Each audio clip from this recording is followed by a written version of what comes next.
Metro TN news channel நேயர்களுக்கு வணக்கம். புலி வருது கதை எடப்பாடியிடம் புஸ்ஸான அஸ்திரங்கள். அதிமுக மாவட்ட செயலாளர்களை அழைத்த ஓபிஎஸ். அதிமுகவிலிருந்து வெளியேற்றப்பட்டு கிட்டத்தட்ட 3 ஆண்டுகள் கடந்துவிட்ட நிலையில் ஓபிஎஸ் ஆதரவாளர்கள் அடுத்தடுத்து திமுகவில் ஐக்கியமாகி வருகின்றனர். இந்த நிலையில் அடுத்த கட்ட நகர்வுகள் 2026 சட்டமன்ற தேர்தலை முன்னிட்டு தனது மாவட்ட செயலாளர்களுடன் ஆலோசனை நடத்த இருக்கிறார் அதிமுக தொண்டர்கள் உரிமை மீட்பு குழு ஒருங்கிணைப்பாளர் ஓ பன்னீர்செல்வம். இது அதிமுகவில் என்ன மாதிரியான தாக்கத்தை ஏற்படுத்தும் என்பதுதான் அனைவரின் யோசனையாக இருக்கிறது. அதிமுக என்றாலே ஜெயலலிதா தான் என்ற காலத்தில் ஜெயலலிதாவின் வலதுகரமாகவும் நம்பிக்கைக்குரிய நபர்களில் ஒருவராக பார்க்கப்பட்டவர் ஓ பன்னீர்செல்வம். எம்எல்ஏவான புதிதிலேயே முதலமைச்சராகவும் யோகமும் அவருக்கு இருந்தது. ஜெயலலிதா சிறைக்கு செல்லும் நேரங்களிலெல்லாம் காபந்து முதல்வராக தமிழக அரசுக்கு தலைமையேற்றவர். ஆனால் ஒருமுறை கூட முதலமைச்சர் என தனது வீட்டில் போர்டு கூட அவர் வைத்ததில்லை. அதனால்தான் ஜெயலலிதா தனக்கு அடுத்த இடத்தில் வைத்து ஓபிஎஸ்ஐ பார்த்தார். பரதன் எனவும் அவரை பாராட்டியிருந்தார். ஆனால் ஜெயலலிதாவின் மறைவுக்கு பிறகு ஓ பன்னீர்செல்வத்தின் நிலை தலைகீழானது. தற்போதைய சூழலில் அதிமுக கட்சி வேட்டியை கூட அவரால் கட்ட முடியாத நிலை ஏற்பட்டிருக்கிறது. ஜெயலலிதா மறைந்தவுடன் இடைக்கால முதல்வராக பதவியேற்ற அவரை ராஜினாமா செய்ய வைத்தார் சசிகலா. இதனால் தர்ம யுத்தத்தை தொடங்கினார்.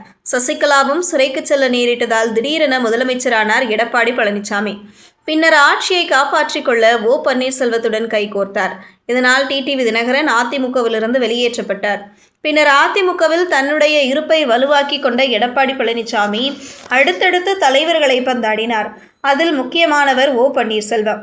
ஒற்றை தலைமை கோரிக்கையுடன் எடப்பாடி பழனிசாமி ஓ பன்னீர்செல்வத்தை கட்சியிலிருந்து தூக்கி அடித்த நிலையில் சட்ட போராட்டங்கள் கை கொடுக்கவில்லை.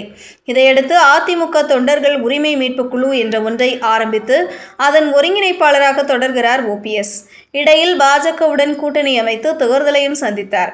இந்த நிலையில் 2026 தேர்தலை முன்னிட்டு அதிமுக பாஜக கூட்டணி உருவாகி இருக்கும் நிலையில் பாஜக கூட்டணியில் இருந்து வெளியேறி இருக்கிறார்கள் ஓ பன்னீர்செல்வமும் டிடிவி தினகரனும்.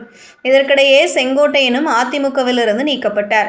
கடந்த சில தினங்களுக்கு முன்பு பசும்பொன் முத்துராமலிங்க தேவர் ஜெயந்தி மற்றும் குருபூஜை விழாவில் இவர்கள் மூவரும் ஒன்றாக பங்கேற்றது தமிழக அரசியலில் பேசுபொருளானது. இந்த நிலையில் டிடிவி, ஓபிஎஸ், செங்கோட்டையன், சசிகலா ஆகியோர் ஒன்று சேர்ந்து அதிமுகவை கைப்பற்ற முயற்சி நடப்பதாகவும் சொல்லப்படுகிறது. அந்த நேரத்தில் ஓ பன்னீர்செல்வத்திற்கு நெருக்கடி அளிக்கும் வகையில் அவர் தரப்பில் இருந்த மனோஜ் பாண்டியன் உள்ளிட்டோர் திமுகவில் தஞ்சம் புகுந்து வருகிறார்கள். மாவட்ட செயலாளர்கள் சிலரும் அடுத்தடுத்து திமுகவில் இணைந்து வருவது குறிப்பிடத்தக்கது.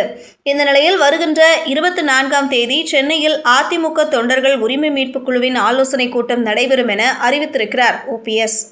இதில் அடுத்த நடவடிக்கைகள் 2026 தேர்தலில் எதிர்கொள்வது எப்படி என பல்வேறு ஆலோசனைகள் மேற்கொள்ள இருப்பதாக சொல்லப்படுகிறது. குறிப்பாக சசிகலா, டிடிவி, செங்கோட்டையன் உள்ளிட்டோரை சந்திப்பது குறித்து ஆலோசிக்கப்படும் எனவும் கூறுகிறார்கள். சென்னை எழும்பூரில் பாந்தியன் சாலையில் இருக்கும் ஒரு பிரபல ஹோட்டலில் தான் இந்த கூட்டம் நடைபெற இருக்கிறது. இந்த ஹோட்டலில் பலமுறை ஆலோசனை கூட்டங்களை நடத்திவிட்டார் ஓபிஎஸ். ஆனால் அது எந்த தாக்கத்தையும் ஏற்படுத்தவில்லை. இந்த நிலையில் டிடிவி தினகரனுடனான சந்திப்புக்கு பிறகு இந்த மாவட்ட செயலாளர்கள் கூட்டம் நடைபெறவிருக்கும் நிலையில் அது எந்த மாதிரியான தாக்கத்தை ஏற்படுத்தும் என்பதுதான் அதிமுகவினரின் பார்வையாக இருக்கிறது. அம்மா மக்கள் முன்னேற்ற கழகத்தில் ஓபிஎஸ் இணைந்து விடலாம் எனவும் சொல்லப்படுகிறது. எது எப்படியோ 24ஆம் தேதி பெரிய அளவிலான தாக்கம் இல்லாவிட்டாலும் சிறிய அளவிலான மாற்றங்களாவது ஓபிஎஸ் மாவட்ட செயலாளர்கள் கூட்டத்திற்கு பின் நடக்கும் என்கின்றனர் அவரது ஆதரவாளர்கள். செய்திகளை உடனுக்குடன்